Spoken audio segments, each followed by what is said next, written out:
And I want to first of all get your thoughts on the market. The market's clearly doing well this year, up 12%, like I mentioned. We're going into a second week. I think very few people will have called that the market will do well in the first month. But on the back of that, what are your expectations for the next month?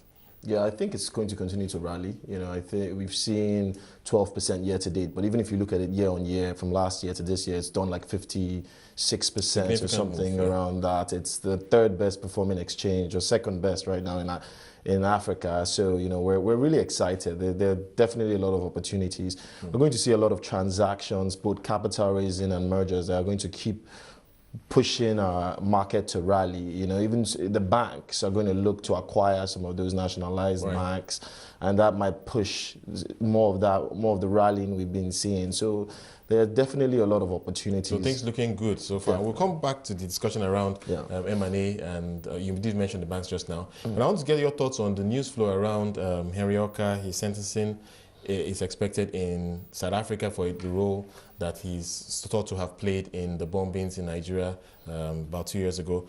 And of course, MEND has now come out to say, the Movement for the Implementation of the Niger Delta, saying that if he goes to jail, they will renew hostilities and begin to attack Nigeria's oil production facilities.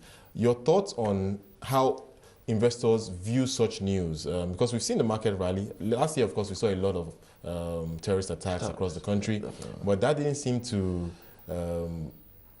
get people too jittery. We did see the market up about 35%. Your thoughts on that kind of news flow and the impact it could have this year? Yeah, we have to look at it from an African perspective. You can look at Egypt, where there were terrorists, where there was the revolution, and that didn't necessarily affect the markets too bad. They actually performed very well. We can look at Kenya. We had some political risk on that end, and it performed well. Even Nigeria, like you said, Boko Haram last year, and we still did somewhere close to 35% last year. So, I don't think it necessarily affects the market. It will definitely affect investor confidence in terms of the oil and gas facilities being attacked. But the question we have to ask, is that the real MEND faction? What MEND faction is actually speaking? And there are a lot of little factions of MEND that we've heard about. But the outlook is still very positive. It's not something worrying you? Definitely. Yeah, it's definitely not something worrying.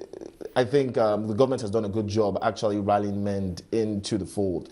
So I think if there's some other faction of men trying to get some publicity, it's not necessarily going to affect the markets as bad as we.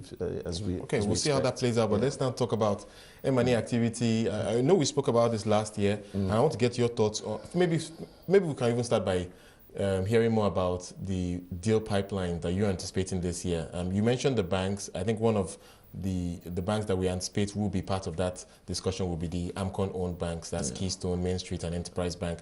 But maybe we can start with that. Yeah, when it comes to the three nationalized banks, the government AMCON spent over 600 billion acquiring those bad debts, and I don't see them actually making that money back in the short instance. Because right now, if you look at the book values of all these three banks combined, they're not giving us over 120 billion naira. I don't think all three of them are going to hit that number. So right now, in evaluating all these potential targets, which is Main Street, Enterprise, and Keystone, Main Street is looking like the more attractive target most people want. It's going to push up your branch size significantly. Your asset base is going to go up significantly, if the books are still saying what we saw at the end of 2011. I spoke to the CEO last week, and she mentioned that they're likely to declare 15 billion in profits for 2012. So at least some positivity with there. But I think you're making an interesting point. Your view that even if you consolidate the values of all these institutions, it's unlikely that AMCON is going to make a profit from this sale. Definitely not. Unless they, of course, hopefully they keep some equity percentage and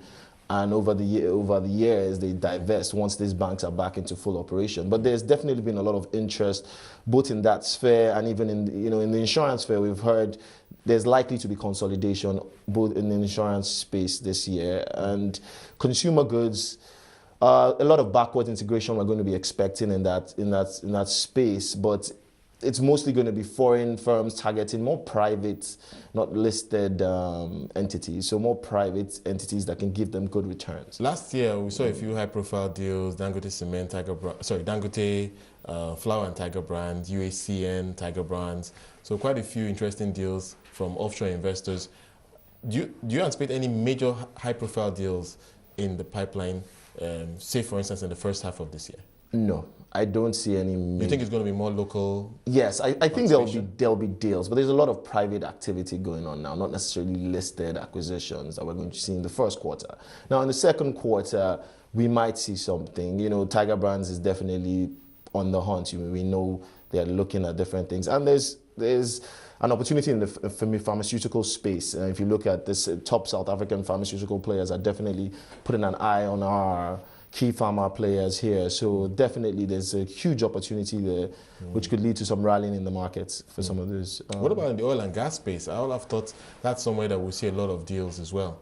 Are you hearing about much major activity, at least from offshore? You know, or is it more of divestment like we've seen with exactly. It's more of divestment, and it's more of the government just getting the act right. You know, it's more of them passing the PIB and just putting the house in order so that it makes this acquisition process. Because you can come in and buy something and don't know what you're buying. So it's easier for the government to clean up the laws now, pass the PIB. And so, you know, it's easier when you're coming to buy these firms. You know what you're getting. You know so what how about the laws will affect local players, and what can we anticipate from there?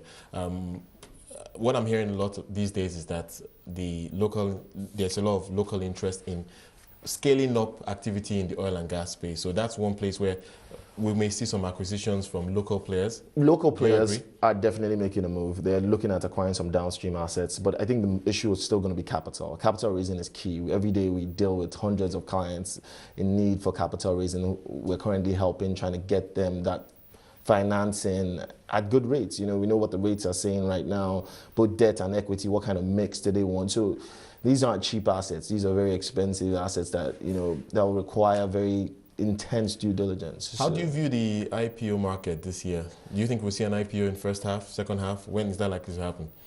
I don't see an IPO yet. You know, last year at all this year.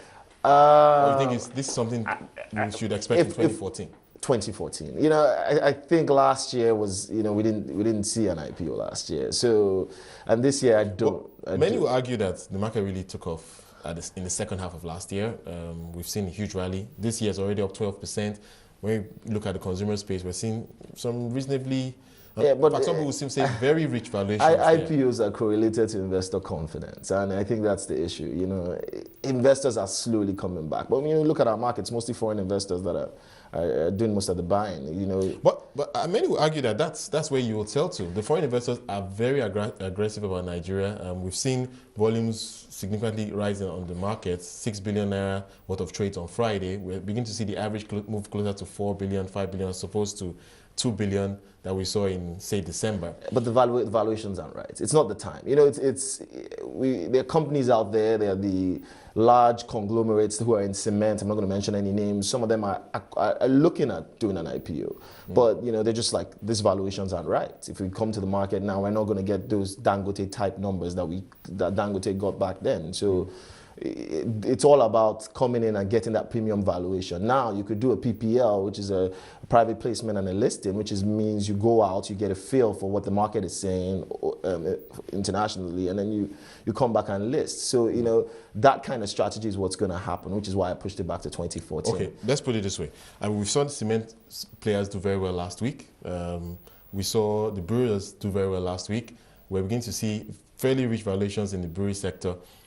If this momentum is sustained into the second half, no IPO, you still think no IPO until next year? I still think no IPO until next year. I think this year is mostly private placements. I think, you know, you get a feel from the foreign markets, you do foreign road shows, you get some sense of book building and some sense of valuation, and then next year you hit the market. You know, that's my personal opinion. So we'll see if that plays out. But maybe the final point for me will be what we're hearing about the takeoff of this alternative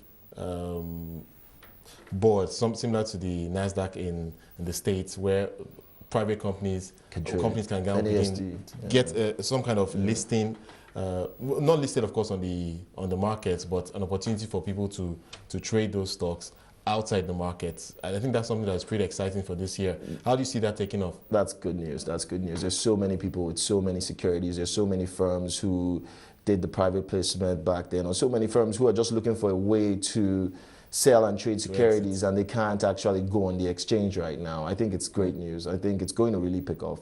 You know, there's so many alternative investments that people need to move, all sorts of structures and vehicles that people need to move on that exchange, and I think the NASD will definitely help boost that locally. Okay. Now, we're talking about the IPO market. You still, I think you're not as bullish as some most other people. Yeah. But, okay, what about the corporate bond market? Do you think that is likely to take off this year? We're beginning to see yields come down.